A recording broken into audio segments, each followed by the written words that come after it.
Buddy, we are going to be talking about the co-op mission update with Fenix. There's a couple things they're talking about with Han and Horner first, but I'm just going to go through and read most of this. Some of the stuff at the end I might skim a little bit, but anyways, just basically before we get into the update about Fenix, we'd like to update you on the progress on H&H. Some people basically have been talking about issues with supply costs. And the reason why they're changing the supply cost is to basically get a DPS per supply ratio similar to other units from other commanders. So the one thing that a couple things they're going to do, drone hangar supply cost decreased from 6 to 3, and I will go over everything, and then I'll go over chat and questions and anything like that, and then I'll come talk about mostly what I'm thinking about all this stuff at the end. Strike platform supply cost decreased from 4 to 2. Sovereign battlecruiser supply increased from 6 to 10. Down from the original 12. Wraiths from 2 to 4, and Vikings from 2 to 4. That's pretty much the only thing they've talked about besides all the other changes about Han and Horner. But enough about Han and Horner, it's Fenix time. In our initial community update, we identified the following issues the community had with the leader of the Purify army. Fenix ramp up time still feels a bit too long. Mass carriers are still commonly considered Fenix's best unit composition. Fenix's army lacks survivability. Avenging protocol still doesn't feel as strong as we'd like. Additionally, we felt that the champion mechanic wasn't highlighted enough, and we want to further focus on this aspect of Fenix. Here's what we came up with. Operational efficiency. We worked Fenix's level 10 upgrade operational efficiency to reduce the mineral cost of all production and tech structures by 50%. Okay. In addition to its current functionality, this cost reduction applies to gateways, cybernetics cores, forges, twilight councils, robotic facilities, and pretty much everything. Two of Fenix's shortcomings are his long ramp-up time and his expensive macro. He requires significant infrastructure to get started, and this change is designed to help him expand and field units more quickly. Macro costs should be greatly reduced overall, especially for 6 champion builds, which tend to require more production and tech buildings than mass carrier builds. Legionnaires. Base damage increased from 12 times 2 to 16 times 2. Weapon upgrades now provide +2/+2 damage from +1 times 2. Legionnaires are perceived as one of Fenix's most underpowered units, and many players requested a buff specifically to their survivability. We considered this approach, but ultimately we felt that Legionnaires with more durability would overlap too much with Immortals. Instead, we opted for a damage buff, pushing Legionnaires towards more of a Zergling type role. Cheap, high DPS, but fragile, rather than a supplicant type role, cheap, low DPS, durable. While this change doesn't necessarily make Legionnaires more powerful when thrown into a Deathball style army, players who control Legionnaires separately from their main army will be able to see significant improvements in performance. Conservators. Conservators' protective field damage reduction increased to 35%. Protective field in mobile mode radius increased from 5.5 to 7.2. Phasing radius. Okay. Fenix had issues maintaining his army unless he was massing carriers. To combat this, we're buffing the Conservator's bubble ability even more. In addition to the damage reduction increase, we wanted to increase the quality of life for the unit, and we're further increasing the radius of the protective field. Colossi. Extended thermal lance research decreased from 150 to 100. There you go. Pretty awesome.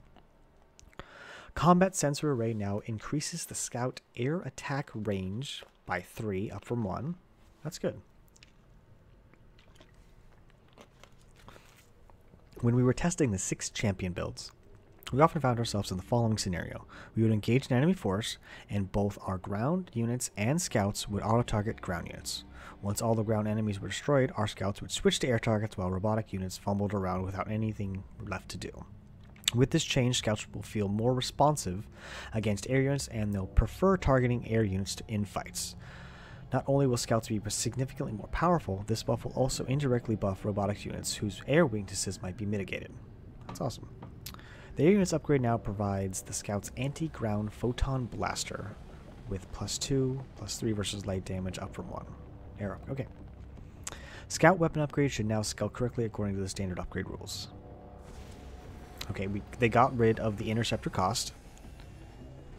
Instead of nerfing carriers, however, we decided to go with the opposite direction and buff all his other units so that they could compete with mass carrier.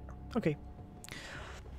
Alright, a big one. Avenging protocol. Increase the attack speed bonus Avenging Protocol when a champion is transferred to a new shell from 25 to 50%. Increase the attack speed bonus Avenging Protocol when a corresponding host shell is destroyed from 5% per supply to 10% per supply. Okay. Avenging Protocol attack speed bonus cap increased from 100 to 200%. Avenging Protocol bonus duration increased from 10 to 20 seconds. That's good. We view Avenging Protocol as a core mechanic for gateway-focused armies, but as a bonus mechanic for a more sturdy composition such as a 6 champion builds or mass carrier builds. That said, we felt the numbers for Avenging Protocol was slightly underwhelming, so we doubled the ball. This change is intended to act as a moderate buff for mass gateway builds, a small buff for 6 champion builds, and an almost imperceptible change for mass carriers. Yeah. Additionally, expanding with champions would now be slightly better now that they have superior lock clearing abilities. I don't know how this affects the rock clearing, but I think it's just champions in general. Champions. Taldarin range increased from 5 to 6. Warbringer range increased from 8 to 9. Fixed the tooltip error regarding Colarian's range. A few patches ago, we reduced the range of all your champions by 1. The idea was that if the champions had less range, they'd be more prone to dying, thus activating the Avenging Protocol. Unfortunately, that didn't work out as we expected for many of our champions. Taldarin at range 5 often found himself stuck among sea of friendly adepts, and Warbringer at range 7 didn't actually tank in practice. We felt that this range decrease was beneficial for both Taldalis and Mojo, so we'll be keeping those changes. We also wanted to revert the range change to Colarian. We found that due to a bug, the previous intended decrease in range didn't come into effect. Thus, we will not be making any changes to Colarian instead of updating his tooltips to reflect its range of 8. Mojo now receives bonuses from Combat Sensor Array. His upgraded attack range 6 versus Air Force will remain 1 unless that of upgraded Scouts 7 versus Air Force. Mojo now receives bonus Combat Sensor Array. I mean, 1 less than that of the upgraded Scouts. Okay, so Mojo still has, you want him in the front so he can die. Okay. We like that Mojo charged into battle ahead of other Scouts, often taking area of effect, attack, and spells. We didn't like how he often died without getting a shot off due to his 3 range. Okay. Talus' Psionic Projection ability now summons a Shade that deals 35 damage. Shade now has a unique indicator so that it's more identifiable. Talus' barrier damage absorption increased from 100 to 200. Taldarin's Talus. Talus and Taldarin have had abilities that were identical to that of their base units. We felt that as champions, all their abilities would be superior to their counterpart host shells. Okay. Galdalis Empowered Blades damage scaling increased from 3 per Legionnaire to 4.5 per Legionnaire. Maximum Empowered Blades damage increased from 29 to 39. That's pretty good. Talus Debilitating System now allows Talus to hit 8 units with its Ricochet Glaive ability up from 5. Okay. Taldarin's attack speed increased from 1.8 to 1.45. Warbringer's Purification Blast damage increased from 200 to 300. That's cool. Mojo's Tactical Data Web bonus reworked. Instead of increasing stun duration from 2 to 4, it now decreases the cooldown of Suppression Procedure by 0.75 per scout from 10 to a minimum of 5. Okay. Champions are not as impactful on the battlefields as we hope, so we're increasing their effectiveness overall through their special abilities. Changes were made with Tactical Data Web in mind so the players would be more encouraged to maximize their TDW, Tactical Data Web, bonuses for each champion. This also indirectly buffs the base units of each respective champion. We want to highlight the changes to Taldarin, who will now have the same attack speed as an Immortal. This should significantly improve both his Graviton Disruptor and Gravimetric Overload abilities. A side effect of this change is that breaking rocks and expanding with Taldarin will now be a more tempting option. Masteries. Attack speed bonus increased from 1 to 2 per point, so 30 to 60. Offline regeneration mastery points increased from 0.5 per point to 0.75, 15 to 22. I still feel like that could be more. I don't ever use this one, but I still feel like it could be a little bit more. Champion AI life and shield bonus increased from 1 per point to 2 per point. 30 to 60. Extra starting supply mastery from 1 to 2. 30 to 60. That's huge. That's a lot of extra supply. Each of these masteries was given a slight bump to make them more impactful compared to both the masteries of other commanders and the alternative mastery in each power set. Going forward, though carriers did get slightly buffed with these proposed changes, we felt Fenix's other option would be even more potent. After the patch goes live, we encourage you to experiment with the following compositions: Mass Gateway with minimal champion support, robotics units and scouts with 3 to 6 champions, 6 champion with at least 20 supply in each unit for maximum tactical data web usage. Of course, you can still mass carriers. Regardless of your playstyle, Fenix would now be hopefully be able to, how do you Terran say it, throw down with the best of them. Kevin Dong, co-op commander designer. All right, so let's quickly go over some things that people say in chat. I'm a fan of everything that lowers costs. The armory buff I need to test. I'm still not a huge fan of Avenging Protocol. Neither am I. Greater than 7 range Calarian never happened thanks to spaghetti coating. Okay. Never changed. Blizzard never changed. At least they admit they made a mistake, that they are fixing it instead of just ninja patching their error. That's why Blizzard would always be best. For Phoenix placing Artanis confirmed. Okay, so let's see. I'm kind of excited about the drone and the strike fighter. I always felt like they required way too much supply, and I'm glad that they lowered that. So that's a really awesome thing. Legionnaires being able to do more damage is really cool. It makes me feel like even though since we've got a buff to their base damage, then they're even going to be better at clearing rocks. So it's still going to be a toss-up between if you want an immortal or a legionnaire. I feel like legionnaires are probably going to be better anyways. Yeah. Yeah, strike fighters finally useful. Strike fighters will finally be something I build. Yeah. Conservators. Protected field. I mean, I use this a lot, and I like the extra damage reduction. I like the fact that the regular bubble has a normal range. Thermal lance. I feel like they should just come with thermal lance. I know it's part of the deal researching thermal lance, but they should just come with thermal lance. Scouts, combat sensor array, pretty awesome.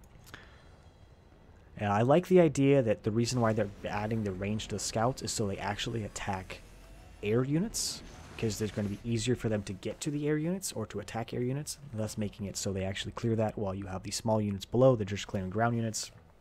Carriers, yeah. Didn't really matter too much, but I'm glad they got rid of it, because it just seems like something that you shouldn't have to pay for interceptors in co-op or campaign. Avenging Protocol. I think... So the attack speed is good. I like that they increase attack speed.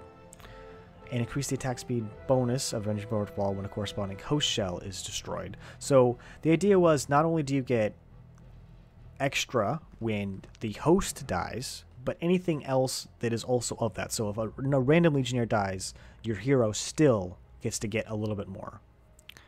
Avenging Protocol attack bonus is cap increased to 200, so you can just keep adding more and more. Let's see. Champions. I do like the range increases. You definitely need to have them. I mean, some of them were nice to have them tank for you, but I feel like that's where Legionnaires come in. That's where most of the tanking's done. Combat sensor array. A little bit more damage. I mean, a lot more damage, actually, for Talus's psionic projection ability. Shade now is a unique indicator. I don't know why you need to have her shade be more identifiable, but it's something they did. I do like that Taldarin's barrier does do takes more damage, or can tank more damage. I mean, Talus is going to be super powerful, especially with this, the extra shade dealing more damage. Yeah, right. I mean, I guess you can micro or shade better. Seems like one of those things where you can just supposed to be able to do whatever it wants, but I guess because of this, they really wanted this so that you can actually feel like that extra damage is doing something crazy. Caldalis empowered blades damage is increasing from 3 per Legionnaire to 4.5. So the more Legionnaires you have, the more damage his blades do, up to 39, and that's times 2, I believe. 8 units, up from 5, which again, going to be really awesome. More attack speed, purification blast to 300. So you can almost take out, I feel like you could take out a cannon with that. Yeah, I think you can do a lot of really good work. Yeah, carrier robots, repair robots would be great, but I think that might make them too powerful, and no one would ever build anything else. Okay, so basically champions becoming more impactful. Masteries, cool things. I really like the attack speed bonus. That's going to make it almost, 1.6%, 1.6 times faster, especially if you're going to use that, which most people probably would do. I'm going to have to start using offline energy regeneration. I still feel like it's a little less than I'd like it to be, but I feel like that's a really good thing to add to. Life and shields. It's so weird to me that, like, this is here, but if they really want to make it so that, what is it called? The Avenging Protocol is, like, a real thing and actually uses a lot, you shouldn't really want to increase their life and shields, right? So if you're going gateway, maybe this isn't the one you want. And I just love the extra starting supply. 60 is huge. So you could probably actually do a 50-50 build and still get your 30, and then get the chrono boost efficiency. Anyways, that's all of the changes that are going to be done for Fenix. Thanks so much for watching. If anybody has more questions before I go, make sure. And if you're watching this on YouTube, throw your questions down there and I'll try to answer them myself. Thanks for watching.